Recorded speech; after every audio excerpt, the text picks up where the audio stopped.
السلام علیکم پیارے قارئین، آج میں آپ کے سامنے ایک نوجوان پر بیتی سبق آمیز سچی کہانی لے کر حاضر ہوں۔ آپ سے گزارش ہے کہ اپنے بچوں پر کڑی نظر رکھیں۔ میں پورن ویڈیو دیکھنے کی لت میں مبتلا تھا۔ وی پی این لگا کر مختلف ویب سائٹ سے لطف لیا کرتا تھا۔ فحش ویڈیوز وغیرہ کے کچھ گروپ میں بھی ایڈ تھا، وہاں بھی مطلب کی چیزیں دیکھنے کو مل جاتی تھیں۔ ایک دن ایسی ہی ایک ویب سائٹ پر موجود تھا کہ پاپ اپ ہوا، آپ اپنے قریبی علاقے میں ایک نوجوان لڑکی سے تعلق قائم کرنا چاہتے ہیں۔ میں نے اس پاپ اپ پر کلک کر دیا۔ میری خوش قسمتی تھی کہ اس کے بعد واقعی ایک لڑکی سے رابطہ ہو گیا۔ اس سے بات ہونا شروع ہو گئی، وہ بھی پورن کی دل دادہ تھی۔ میری ناآسودہ جنسی خواہشات پر آنے کے سنہرے دن آ گئے تھے۔ ہمارا تعلق ہر گزرتے دن کے ساتھ مضبوط اور پر اعتماد ہوتا جا رہا تھا، لیکن ابھی تک ہماری ملاقات نہ ہو سکی تھی، جس کے لیے میں بہت بےتاب تھا۔ لڑکی نے مجھے ایک دو اور مزے کے گروپ میں بھی ایڈ کروا دیا۔ اس گروپ میں بھی دل خوش کرنے والا مواد ملتا تھا۔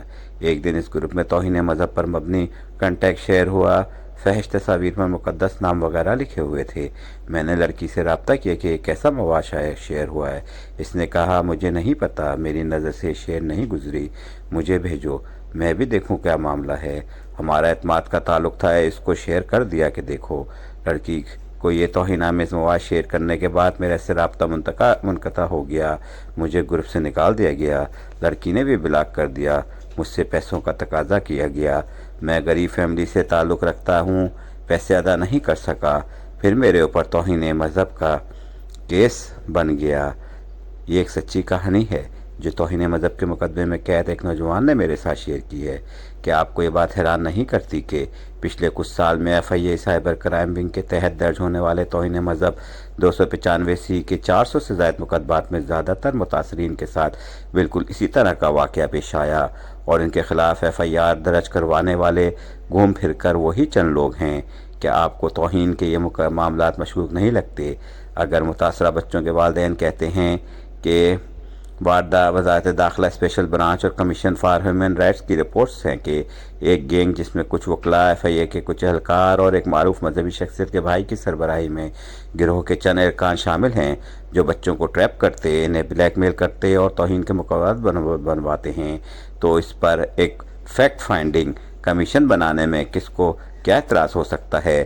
اگر متاثرہ والدین کہتے ہیں کہ FIA کے انہی اہلکاروں سے تفتیش کروانا جن پر الزامات ہیں، کہاں کا انصاف ہے؟ بہتر نہیں کہ غیر جانبدارانہ کمیشن اس پر تحقیقات کرے؟ اس کمیشن کے پاس ریسورسز بھی زیادہ ہوں گے اور وہ زیادہ محفوظ بھی ہوگا۔ اس کی تشکیل پر واویلا کیوں؟ کیا اس بزنس کے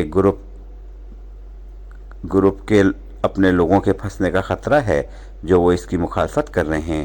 ہائی کورٹ صوبے کی سب سے بڑی عدالت ہوتی ہے، اس کے جج کو چھوٹی ٹرائل عدالتوں کے جج کے مقابلے میں بہت زیادہ محفوظ تصور کیا جاتا ہے۔ اگر ہائی کورٹ کا جج بھی توہین سے متعلق مقدمات سننے اپنی عدالت میں اس گروہ کو ہلڑ بازی سے خطرے اور پریشانی کا شکار ہو، تو چھوٹی عدالتوں کے جج کو جس کے خطرے اور دباؤ کا سامنا ہوتا ہوگا کوئی اندازہ کر سکتا ہے؟ کیا یہ چھوٹی عدالتیں اس گروپ کی دھمکیوں وغیرہ کی موجودگی میں میرٹ پر فیصلے کرتی ہوں گی؟ توجہ نہ دی گئی تو توہین مذہب کے واقعات میں اضافہ ہوگا۔ بہت سارے نوجوان کال کوٹھریوں میں جائیں گے اور والدین ساری زندگی ایک عذاب سے گزریں گے۔ نوٹس لیں، ورنہ یہ آگ آپ کے گھر بھی پہنچ سکتی ہے۔ اپنے بچوں کی سرگرمیوں پر نظر رکھیں، ان کے ساتھ دوستانہ رویہ رکھیں، ان کے ساتھ اس گروپ کا طریقہ واردات شیئر کریں۔